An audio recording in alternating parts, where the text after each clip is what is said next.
США, в штате Техас, местный житель построил забор вокруг своего участка из канализационной трубы, чем защитил себя от приближающегося наводнения.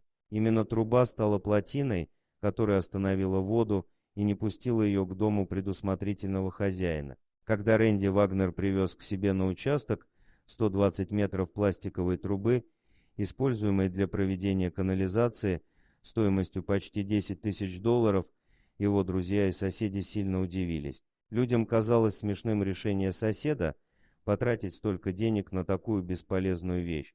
Вагнер попытался объяснить окружающим, что он готовится к наводнению, о возможности которого сообщило правительство штата. Из-за надвигавшихся проливных дождей, по заявлению властей, ожидалось повышение уровня рек и потопление жилых домов.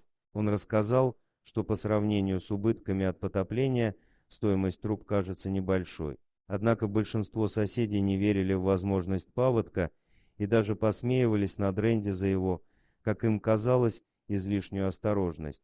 Идею создать пластиковую дамбу Вагнер нашел на просторах интернета, готовясь противостоять стихии. Для реализации своей задумки он окружил свой участок трубой и наполнил ее водой, чтобы в случае потопления она не всплыла. С внутренней стороны участка энтузиаст укрепил конструкцию мешками с песком. Через несколько дней действительно пошел сильный и затяжной дождь.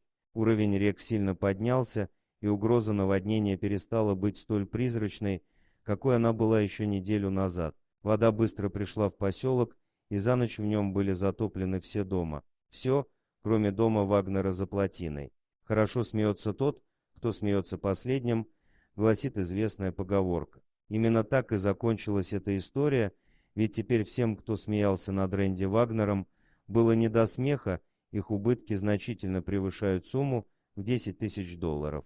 Но самое важное в этой истории – урок, который получили все, кто решил рискнуть вместо того, чтобы обезопасить себя и свой дом. Дорогие друзья, если вам понравилось видео, поставьте лайк, а также подписывайтесь на канал, где найдете еще много интересного.